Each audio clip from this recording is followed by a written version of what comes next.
Indonesia, pemerintah menerapkan kebijakan pemberlakuan pembatasan kegiatan masyarakat atau PPKM untuk menekan penyebaran virus ini. Coronavirus adalah kumpulan virus yang menginfeksi sistem pernapasan.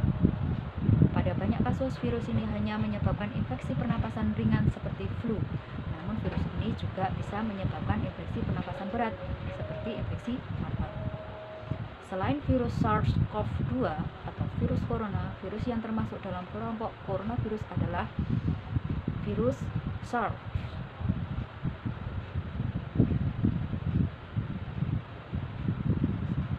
Selain virus SARS-CoV-2 atau virus corona, virus yang termasuk dalam kelompok coronavirus adalah virus penyebab SARS dan virus penyebab MERS.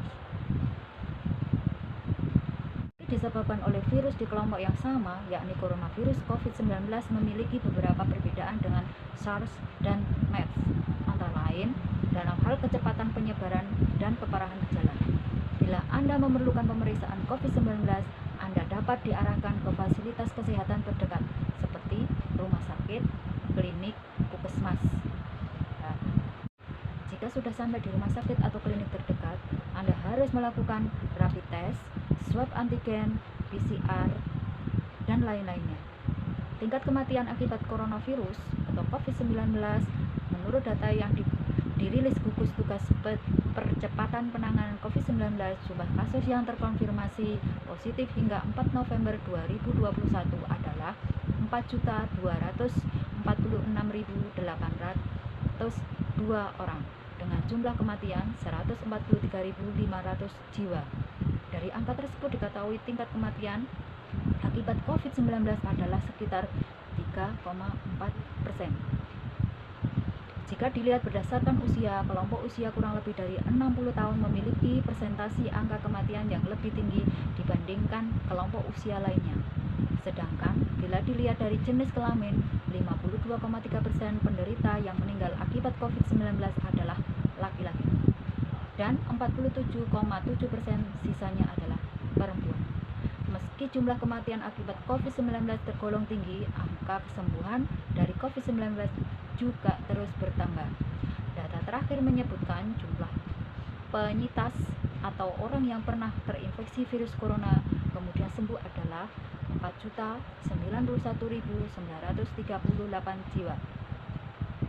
Gejala awal infeksi virus corona atau COVID-19 bisa menyerupai gejala flu, seperti demam, pilek, batuk kering, sakit tenggorokan, dan sakit kepala.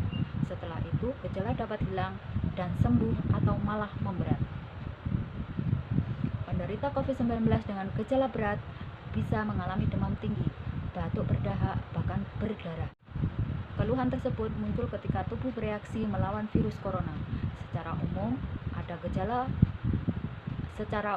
ada 3 gejala yang bisa menandakan seseorang terinfeksi virus corona, yaitu demam, suhu tubuh di atas 38 derajat Celcius, batuk kering, sesak nafas, dan lain-lain.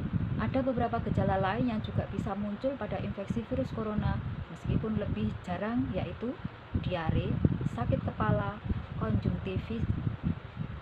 konjungtivitis, hilangnya kemampuan mengecap rasa, hilangnya kemampuan untuk mencium bau atau anosmia, ruam pada kulit, dan lain-lain. Gejala COVID-19 ini umumnya muncul dalam waktu 2 hari sampai 2 minggu setelah penderita terpapar virus corona.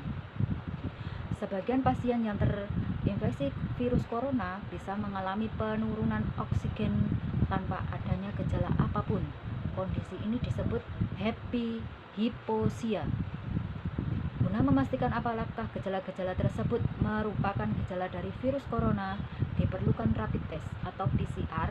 Untuk menemukan tempat melakukan rapid test atau PCR di sekitar rumah Anda, hubungi dokter terdekat atau rumah sakit atau puskesmas atau klinik yang terdekat dari rumah Anda. Cara pencegahannya adalah, saat ini Indonesia sedang menjalankan program vaksinasi COVID-19 secara bertahap. hingga 4 November 2021 sudah lebih dari 122 juta orang yang menerima vaksin dosis pertama dan 76 juta orang yang telah memperoleh vaksin dosis kedua. Vaksinasi COVID-19 bertujuan untuk membentuk kekebalan tubuh terhadap virus corona. Selain itu, vaksinasi juga bertujuan untuk membentuk kekebalan kelompok atau herd immunity. Dengan begitu, masyarakat yang tidak dapat menjalankan vaksin karena memiliki kondisi tertentu seperti reaksi alergi berat terhadap vaksin dapat terlindungi. Untuk mencapai tujuan di atas, yakni COVID-19 kini sudah dapat diberikan pada anak usia 6-18 tahun, ibu hamil, dan ibu menyusui. Sementara untuk orang yang memiliki riwayat penyakit atau menderita kondisi tertentu, vaksinasi bisa dilakukan tetapi harus ada izin dari dokter. Vaksinasi merupakan cara yang terbaik untuk mencegah COVID-19. Namun, Anda juga tetap harus menghindari faktor-faktor yang bisa menyebabkan Anda terinfeksi virus corona, yaitu terapkan hidup bersih. 1. Menjaga jarak minimal 1 meter dari orang lain dan jangan dulu keluar rumah kecuali ada keperluan mendesak. Yang kedua, gunakan masker saat beraktivitas di tempat umum atau kerumunan, termasuk saat pergi berbelanja bahan makanan atau mengikuti ibadah di hari raya. 3.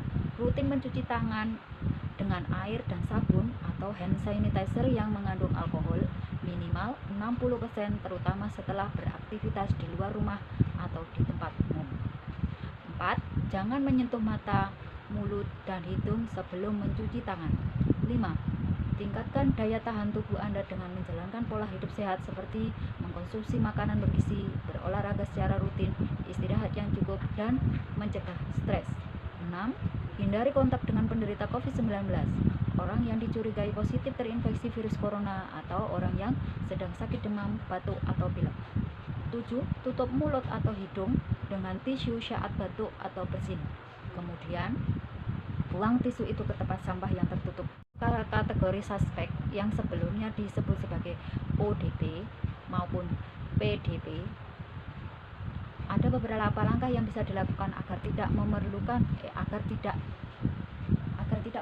virus corona ke orang lain. 1. Lakukan isolasi mandiri dengan cara tinggal terpisah dari orang lain. 1.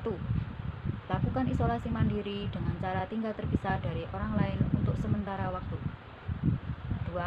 Jangan keluar rumah kecuali untuk mendapatkan pengobatan. Yang ketiga, hubungi pihak rumah sakit untuk menjemput bila gejala yang Anda alami bertambah berat. Yang keempat, larang orang lain untuk mengunjungi atau menjenguk Anda sampai Anda benar-benar sembuh. Yang 5, sebisa mungkin jangan melakukan pertemuan dengan orang yang sedang sakit. 6. Hindari berbagi penggunaan alat makan, minum, alat mandi, serta perlengkapan tidur dengan orang lain. 7. Pakai masker, sarung tangan bila sedang berada di tempat umum atau sedang bersama orang lain. 8. Gunakan tisu untuk menutup mulut, hidung bila batuk atau bersin, lalu segera buang ke tempat sampah yang tertutup. Perlu diketahui kondisi-kondisi yang perlu ditangani langsung oleh dokter di rumah sakit seperti melahirkan, operasi. Perlu diketahui kondisi-kondisi yang perlu ditangani langsung oleh dokter di rumah sakit seperti melahirkan, operasi, cuci darah, atau vaksinasi anak akan dilakukan dengan beberapa penyesuaian selama pandemi COVID-19.